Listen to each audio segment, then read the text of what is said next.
Thane station परिसरात बंद मार्गिका खुली केल्याने रिक्षांची वाहतूक मोठ्या प्रमाणामध्ये मोकळी झाली. आमदार संजय केळकर यांनी आयोजित केलेल्या पाहणी दौऱ्यामध्ये हा निर्णय घेण्यात आला आहे. संयुक्त दौऱ्यामध्ये आमदार संजय केळकर यांनी रिक्षांच्या मार्गिका, स्टेशन परिसरातील चौकी, जुने बस स्थानक आणि रेल्वे स्थानक परिसराची पाहणी करून अनेक सूचना केल्या. यावेळी राज्य परिवहनचे विभाग नियंत्रक कैलास पाटील, DTO शिंदे, वाहतूक शाखेचे आयुक्त भोईर, वरिष्ठ पोलीस निरीक्षक रोहिणी सोनार, RTOचे खाडे, ठाणे नगर पोलीस स्थानकाचे वरिष्ठ पोलीस निरीक्षक चौधरी तसेच स्थानिक नगरसेवक संजय वाघुले, नगरसेविका नम्रता कोळी, उषा वाघ, विशाल वाघ यांच्यासह नगरसेविका प्रतिभा मडवी, नगरसेवक सुनेश जोशी उपस्थित होते. स्टेशन परिसरातील एक मार्गिका बंद केल्याने रिक्षांची वाहतूक मंद झाली होती. केळकर यांच्या सूचनेनंतर ही मार्गिका खुली करण्यात आल्याने वाहतूक मोकळी झाली. यावेळी मुजोर रिक्षा चालकांना चाप लावण्यासाठी तसेच भाडं नाकारणाऱ्या आणि शेअर रिक्षा चालकांवरती कठोर कारवाई करण्याच्या सूचना केल्या. स्टेशन परिसरातील जुन्या बस स्थानकामध्ये खड्ड्याचे साम्राज्य असून वाहन चालक आणि प्रवाशांचे हाल होत आहेत. PPP तत्वावरती स्मार्ट स्थानक होणार असेल तर सध्या खड्ड्यांची समस्या दूर करण्यासाठी काँक्रिटीकरण तातडीने सुरू करण्याची सूचना केळकर यांनी केली आहे. तर काँक्रिटीकरणाचं काम लवकरच सुरू करणार असल्याचं अधिकाऱ्यांनी सांगितलं आहे.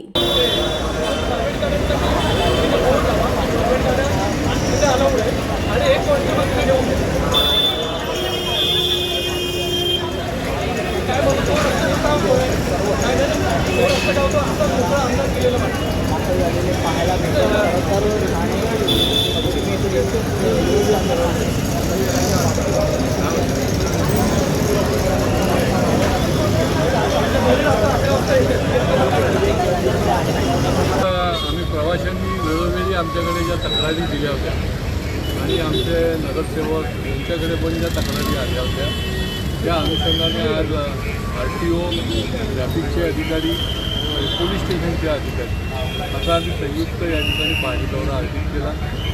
आज काय होतं आहे की काही रिक्षावाले जे आहेत ते इतके उर्मत्तपणे आणि उन्मत्तपणे या ठिकाणी काम करतात, कोणालाच दाद द्यायची नाही अशा प्रकारची भूमिका घेतात आणि त्याच्यामुळे लाखो प्रवाशांना मुख्य म्हणजे त्याचा त्रास होतो.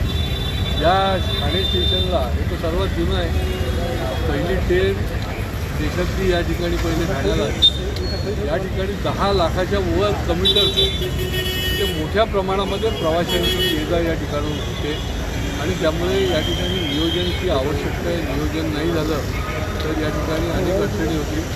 या ठिकाणी ट्रॅफिकच्या अधिकाऱ्यांनी त्यांच्या सोयीने नियोजन केलेलं आहे, पण आता पुढच्या काळामध्ये याचं नव्याने नियोजन करण्याचं आम्ही अधिकाऱ्यांच्या बरोबर बसून ठरवलं आहे. RTOचं देखील या ठिकाणी अधिकारी सकाळी गर्दीच्या वेळेला 4 तास, संध्याकाळी 4 तास हे या ठिकाणी थांबतील याच्या संबंधातही आम्ही निर्णय केला आहे. आणि प्रीपेडचा आता प्रपोजल जे आहे ते RTOने दिलेलं आहे ते देखील पास होईल आणि प्रीपेड रिक्षा देखील या ठिकाणी उपलब्ध लोकांना होतील. निरनिराळ्या माध्यमातून आहे ती साधनामध्ये त्यांचा प्रवास जो आहे तो कसा योग्य पद्धतीने होईल याचा हा आमचा एक प्रयत्न आहे. मला निश्चितपणे खात्री आहे की रिक्षा चालकांनी देखील, टॅक्सी चालकांनी देखील याच्यामध्ये सहभागी व्हायला पाहिजे. त्यांनी सहकार्य करायला पाहिजे, कारण की नुसती चार्जेस लावून पावत्या फाडून काही होणार नाही, ते काही भरत नाही.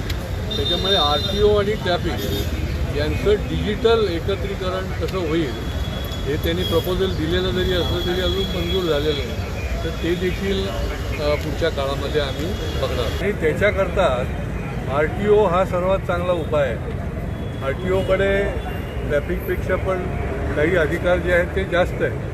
आता एक चांगलं झालं आहे की परमिट बंद झालं, नाहीतर इतक्या मोठ्या प्रमाणामध्ये परमिट दिली गेली होती, त्याच्यामुळे संख्या फार मोठी वाढलेली होती आणि त्याच्यामुळे नव्याने आता काही संख्या वाढणार नाही आहे आणि त्याच्यामुळे त्याच्यावर देखील कठोरपणे आळा घालण्याचा आमचा मानस. पोलिसांनी हा त्यांचा जो काही कायदा आहे त्याचं पहिले त्यांनी पालन करायला पाहिजे आणि नसेल करत तर त्यांच्यावर देखील दंडात्मक कारवाई करायची पाळी आली पाहिजे.